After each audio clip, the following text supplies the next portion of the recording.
Greetings everyone. Today, we're going to take a journey into one of nature's most fascinating and spectacular phenomena, the northern and southern lights, also known as the Aurora Borealis in the northern hemisphere and the Aurora Australis in the southern hemisphere.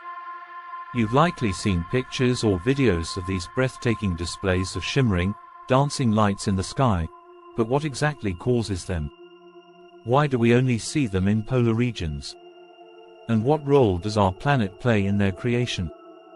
By the end of this presentation, I hope that all of these questions will have been answered and you will have gained a deeper understanding of this incredible natural wonder. First, let's define what the northern and southern lights actually are.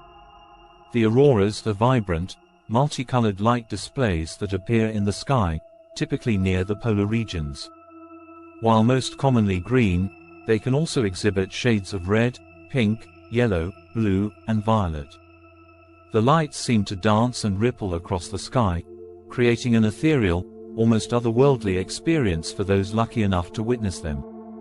Now, onto the important question: what causes them? At the heart of the auroras is the interaction between the solar wind and the Earth's magnetic field. Let's explain that in a bit more detail. The Sun is constantly emitting a stream of charged particles, known as the solar wind. This wind is composed mostly of electrons and protons, which travel through space at extremely high speeds. Normally, these particles would just pass by the Earth.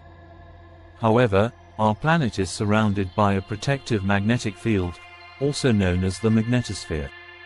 This magnetic field acts as a shield, deflecting most of the solar wind and protecting us from harmful radiation.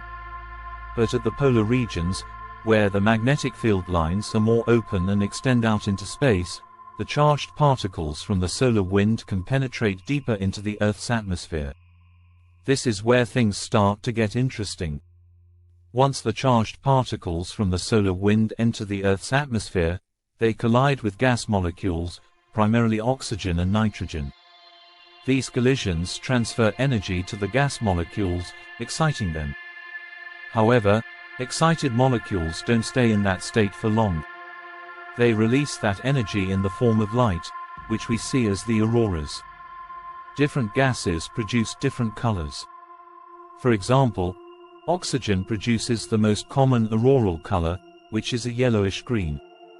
Higher up in the atmosphere, oxygen can also create rare red auroras. Nitrogen can cause blue or purplish-red hues. So, the specific colors we see depend on the type of gas the solar wind particles collide with and the altitude at which these collisions occur.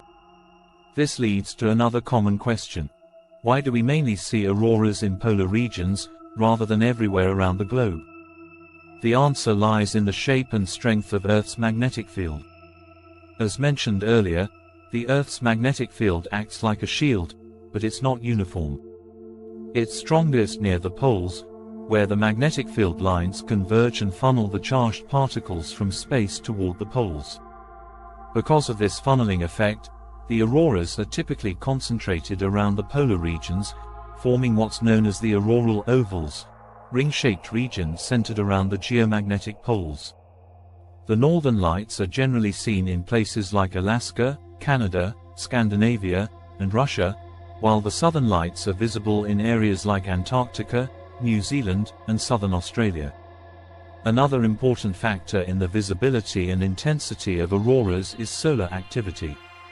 The Sun doesn't always emit a constant stream of solar wind. Instead, it goes through an 11-year cycle of increased and decreased activity, called the solar cycle. During periods of high solar activity, such as solar storms or coronal mass ejections, large amounts of charged particles are released, leading to particularly bright and widespread auroras. In extreme cases, auroras can be seen much farther away from the poles. For example, during strong geomagnetic storms, people have reported seeing auroras as far south as Texas or southern Europe. Before we conclude, it's worth noting that the northern and southern lights have not only fascinated scientists, but also inspired countless myths, legends, and cultural interpretations over the centuries. For instance, in Norse mythology, The northern lights were believed to be reflections from the shields of the Valkyries, female warriors who would guide fallen warriors to Valhalla. Similarly, many indigenous groups in the Arctic regions have their own stories about the lights, often attributing them to the spirits of ancestors or animals.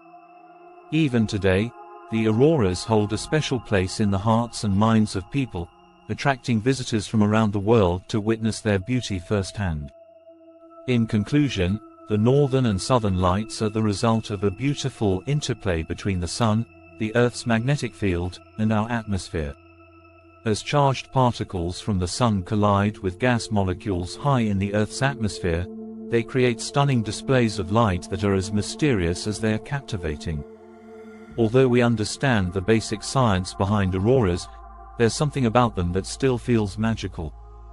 Perhaps it's because they remind us of our connection to the cosmos, or maybe it's because they are a powerful reminder of the forces of nature that shape our planet. Thank you for watching, and I hope you get the chance to experience this awe-inspiring phenomenon in person someday.